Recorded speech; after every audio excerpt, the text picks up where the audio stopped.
पत्नी को काबू करने से पहले आप अपनी गलतियां जरूर सुधारें, क्योंकि अगर आप अपनी गलतियां नहीं सुधारेंगे तो इस बात को आप लिख कर ले लीजिए, आपकी पत्नी आपके काबू में कभी जीवन में नहीं आएगी। लेकिन अगर आपके अंदर कोई कमी नहीं है, आपकी कहीं पर कोई गलती नहीं है, इसके बावजूद भी आपकी पत्नी आपके साथ अच्छा बर्ताव नहीं करती है, तो सभी स्टेप्स को ध्यान से पढ़ें।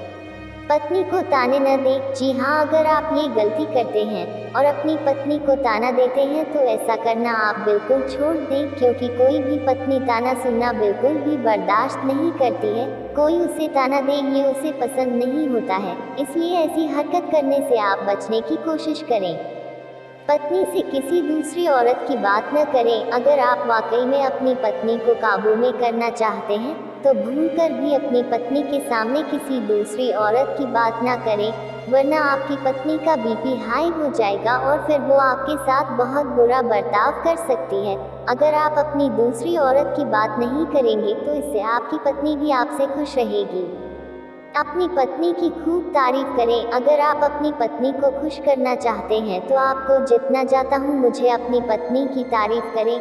और एक बात का ध्यान रखें, अगर आप किसी और के सामने भी अपनी पत्नी की तारीफ कर देंगे तो आपकी पत्नी आपसे बहुत ज़्यादा खुश हो जाएगी और फिर आपसे बहुत अच्छी तरह से बात करेगी और आपसे हर वक्त दर्शन रहेगी। बस थोड़ी थोड़ी देर में आप अपनी पत्नी की तारीफ जरूर करते रहें।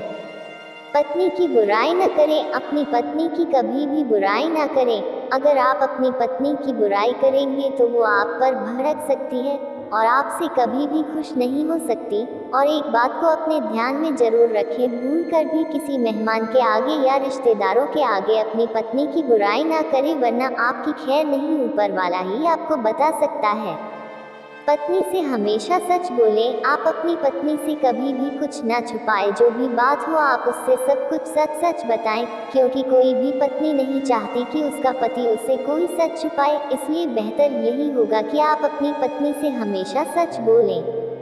पत्नी से झूठ न बोलें। अगर आप सच में जानना चाहते हैं तो आप उससे कभी भी किसी तरह का झूठ ना बोलें, क्योंकि झूठे पति कभी भी अपनी पत्नी के लिए अच्छे साबित नहीं हो सकते हैं। बहुत सारे लोग अपनी पत्नी से हमेशा झूठ बोलते आएंगे, फिर बाद में जब पत्नी को झूठ का पता लग जाता है और वो गुस्सा करती है तो फिर कहते हैं कि मेरी पत्नी अच्छी नहीं है। इसलिए आप अपनी पत्नी से कभी झूठ ना बोलें।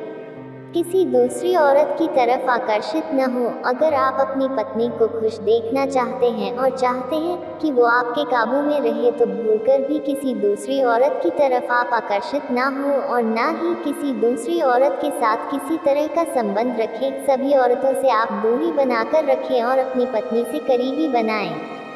पत्नी को धोखा न दे। पीठ पीछे कभी भी अपनी पत्नी को धोखा न दे। हमेशा एक अच्छे पति होने का फर्ज निभाएं और हमेशा अपनी पत्नी के प्रति वफादार रहे, किसी दूसरों के बहकावे में ना आए। पत्नी की बातों को समझें। अगर आपकी पत्नी आपसे कुछ कह रही है तो उसे बहुत ध्यान से सुने और उसे समझने की कोशिश करें कि आपकी पत्नी आपसे क्या कहना चाह रही है। उसकी बातों को हल्के में ना लें। अपनी पत्नी को इग्नोर न करें। अपनी पत्नी को कभी भी आप इग्नोर न करें। अपनी पत्नी को अहमियत दें, उसकी वैल्यू करें, अपने हर डिसीजन में उसे भी शामिल करें। आप उसे बताएं कि वो आपके लिए कितना मायने रखती है और आपके लिए कितनी ज़्यादा ज़रूरी है। बाहर घुमाने के जाएं। अपनी पत्नी को काबू में करने के लिए उसे समय समय पर बाहर घुमाने जरूर ले जाएं, क्योंकि घर पर काम करते करते आपकी पत्नी बोर हो जाती है। इसलिए आप उसे कभी कभी काम से छुट्टी भी दिलाएं और उसे बाहर घुमाने ले जाएं और उसके साथ लंबा वक्त बिताएं। कामों में मदद करें, हो सके तो आप उसके कामों में उसकी मदद भी करें। ऐसे में वो आपसे खुश रहेगी और अपने घर का काम करना वैसे भी कोई बुरी बात नहीं होती है। अगर आपकी अभी तक शादी नहीं हुई है, कोई पत्नी नहीं है, तो भी आप अपने घर का काम जरूर करें और अपने माँ बाप का हाथ बटाएं, ये अच्छी बात होती है। अपने घर का काम करने में कोई छोटा या बड़ा नहीं हो जाता है। उम्मीद करता हूँ आपको अच्छी लग रही होगी। कभी कभी खुद से बनाकर खिलाएं। अगर आपको खाना बनाना आता है और आप अच्छी अच्छी डिश बना लेते हैं तो कभी कभी अपने हाथों से खाना बनाकर जरूर खिलाएं। ऐसे में वो आपसे बहुत खुश हो जाएगी और आपके काबू में हो जाएगी। पत्नी को गिफ्ट दे, बीच बीच अपनी पत्नी को सरप्राइज गिफ्ट जरूर देते रहें। ऐसे में आपकी पत्नी आपसे बहुत ज़्यादा खुश रहने लगेगी और उसे लगेगा कि वो आपके लिए बहुत मायने रखती है, आपको उसकी कद्र है। पत्नी को शॉपिंग करवाते रहें। अगर आप चाहते हैं कि आपकी पत्नी आपके काबू में रहे तो उसे हर संडे को शॉपिंग पर जरूर ले जाएं, क्योंकि पत्नियों को शॉपिंग करना बेहद पसंद होता है। दोस्तों, वीडियो अच्छा लगा तो चैनल को सब्सक्राइब और लाइक और शेयर कर दें।